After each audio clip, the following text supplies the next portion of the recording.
Welcome to the Deep Dive. Today we're going to dig into the Latin Counts. They're a pretty long-standing Chicago street gang. Yeah, a group with a really extensive history. Exactly. And our info, it comes mainly from a Wikipedia entry that pulls from places like Chicago Gang History, WWJ News Radio, Click in Detroit, KPYN.net, and the Northwest Indiana Times. So a mix of historical sites and news reports. Right. And the goal here is really just to unpack the key information, give you a clear sense of where they came from, how they changed, and their impact.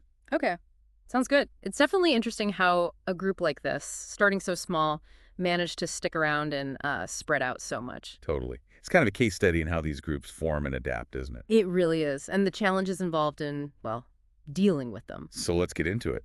Origins. They kicked off in 1955, right? In Chicago's Pilsen neighborhood. That's the starting point. And what's interesting, like you said, is that the founders were Tejano youth. They'd recently arrived. Yeah, not homegrown locals initially. These were young guys new to the city. Yeah, right. And that's reflected in their very first name, the Texans. A direct nod to home. Makes sense. It shows that shared background was super important for them early on. Definitely. That shared identity holds a group together, especially when they're new to an area. But they didn't stick with the Texans for long. No, just a couple of years. By 57, they switched to Sons of Mexico City. Okay, so leaning more into their Mexican heritage then. Exactly. Refining that identity, you could say. And then another change pretty soon after in 1959. This one's kind of surprising. Yeah, this is where they land on Latin counts and the inspiration. It wasn't internal, was it? No, it came from another local gang, the Polish Counts, over in the back of the yards area. Which is, yeah, unexpected. You don't often see that kind of direct naming influence across ethnic lines back It then. makes you wonder why. Maybe trying to borrow some street cred or copy a model they saw working. Could be. It suggests they were already thinking strategically, observing the landscape around them. The sources also mention something else about those early days. The original members were all related. Ah, right. That points to a really tight-knit, almost family-based beginning. Which probably helped them survive those early years. Absolutely. That kind of built-in trust and loyalty is crucial, especially when you start running into conflict. And conflict definitely came. The 1960s saw them clashing with other gangs in Pilsen. Yeah.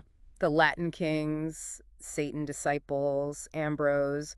It sounds like Pilsen was a contested area. Pretty standard stuff when multiple groups are trying to cart out space, I guess. It's that natural friction, yeah.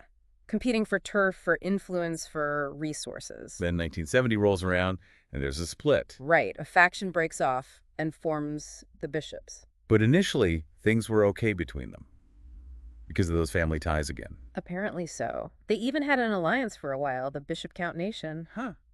Shows how complicated these relationships can be. Alliances can form even after splits. But it didn't last forever. The source says that alliance eventually crumbled in the 1990s. Why? Just growing apart. Competition. Probably a mix of things. As groups get bigger, develop their own interests, maybe move into new territories, those old bonds can fray. Competition likely played a big role. Okay, fast forward a bit to 1978. Big moment. They joined the People Nation Alliance. A major turning point. The People Nation was this huge coalition formed inside the prison system, actually, at Pontiac Correctional. So joining that, what did it mean for them on the street? Well, one immediate thing mentioned is a truce with the Latin Kings. Wow, they're old rivals. Yeah, because the Kings were also part of the People Nation. So high-level alliance meant theoretically peace. Theoretically. But did it actually work out that way? The source kind of hints it didn't. Not completely. Right. It says street-level beefs between counts and kings kept flaring up into the 80s. So these big prison alliances, Yeah. maybe more politics than practical reality sometimes. It can be like that. You know, directives from the top don't always filter down perfectly, or local issues just override the bigger picture. Alliances are often pretty fluid. Makes sense. Around this time, the 80s, they also started expanding, right? Yeah, big time. Around 1980, they move into South Chicago and South Deering. And then further afield. Mid-80s, they push into Cicero, Illinois, and even across state lines into Southwest Detroit. Detroit, wow, okay. That's a significant jump. They were clearly growing in numbers and ambition. Definitely suggests they felt secure enough in their home turf to look elsewhere. New markets, maybe escaping rivalries, who knows? But expansion often leads to more conflict, doesn't it? It certainly did here. 1991, Cicero erupts, a full-on shooting war with the Latin kings over territory there. And the source says this wasn't just Cicero. It kicked off fighting between all factions nationwide. Yeah, it shows how interconnected these networks become. A local dispute can escalate dramatically and spread like wildfire through the whole organization. Intense. So where are they established now? Let's talk territory. Okay, Illinois first, still Pilsen, their origin point, Yeah. but also McKinley Park, Marquette Park, Ashburn. South Chicago, South Deering, we mentioned those. Yeah. Cicero. Bridgeview, even Chicago Heights. So pretty widespread across the Chicago area. And beyond Illinois, we mentioned Detroit. Yep, Southwest Detroit is key, but also Lincoln Park, Ecorse, Flint, Lansing, other cities in Michigan too. They've got a solid presence there. And even Kansas City is mentioned. Kansas City, yeah. It really demonstrates a substantial reach far beyond Chicago. It's pretty extensive for a group that started as a handful of related kids in Pilsen. Suggests some level of organization. It really does. Maintaining that kind of multi-state presence requires communication, networking, some kind of structure. Okay, so what are they actually doing in these areas? What are their activities? The main things listed are, probably unsurprisingly, drug activity and racketeering. Standard gang stuff, basically. Yeah. Moneymakers. Exactly. Drug trafficking is often central.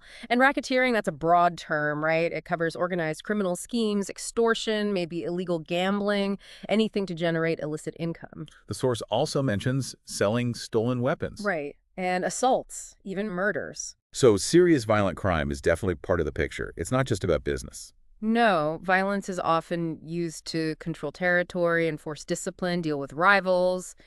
It has a huge impact on the communities where they operate, obviously. Let's shift gears a bit to their identity. Their symbols, their insignia is pretty distinctive. Very. You've got Count Dracula. Dracula, okay. Yeah. And a knight's helmet. And a sword, specifically with 5 slashes above it. That's quite a collection. Dracula, a knight. What's the thinking there? Power, fear. Probably projecting different things. Dracula, maybe fear. Knight, something sinister. The knight, perhaps that warrior image, defense, something medieval. Oh, a helmet. There's a funny detail about where that came from. Oh, yeah, this is great. It wasn't some historical artifact. It was apparently inspired by the picture on a Knight brand matchbox. Seriously, a matchbox. That's what the source says. It just shows how symbols can come from anywhere, even everyday objects, and get adopted into this whole different context. Wild. And their colors are pretty straightforward. Black and red, classic gang colors, very high contrast, easily recognizable. Right. Visual identity is key. Marks affiliation. For sure. Identifies members to each other and to rivals. Okay, lastly, let's touch on leadership.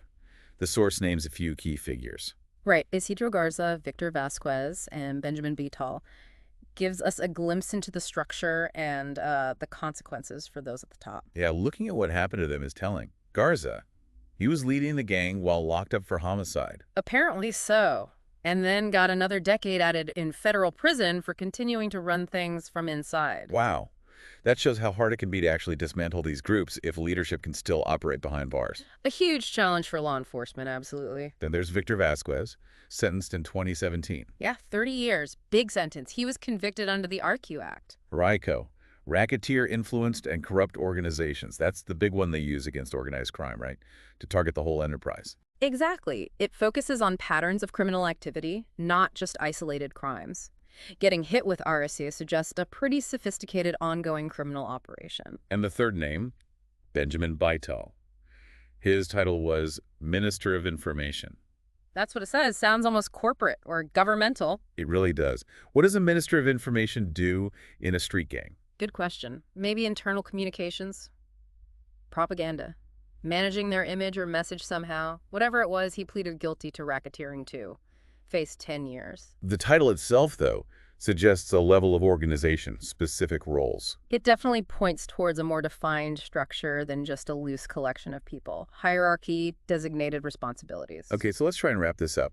We traced the Latin counts from this small group of related Teano kids in Pilsen back in '55. Watch them change names, reflecting shifts in identity. Navigated all these conflicts and alliances, the fights with the kings, the bishops splitting off, joining the People Nation. That whole complex web of relationships. Then saw them expand massively, way beyond Chicago, into Michigan and elsewhere. Getting involved in serious crime, drugs, racketeering, violence. Developing these really unique symbols like Dracula and the Matchbox Knight helmet. Yeah, and specific colors, black and red. And finally, seeing their leadership face major prison time, often through things like RCO charges. It's quite a story spanning, what, almost 70 years now. It really is. They kind of embody so many classic gang dynamics, don't they? Identity, turf, rivalry, alliances, the pushback from law enforcement. It's all there. Which leads us to a final thought for you, the listener. When you look at this long history, this resilience, this geographical spread, what do you think allows organizations like the Latin Counts to endure for so long and maintain influence, even with constant pressure from law enforcement? Yeah, what are the underlying factors that contribute to that persistence? Definitely something worth thinking about. Absolutely. Well, thanks for taking this deep dive with us today.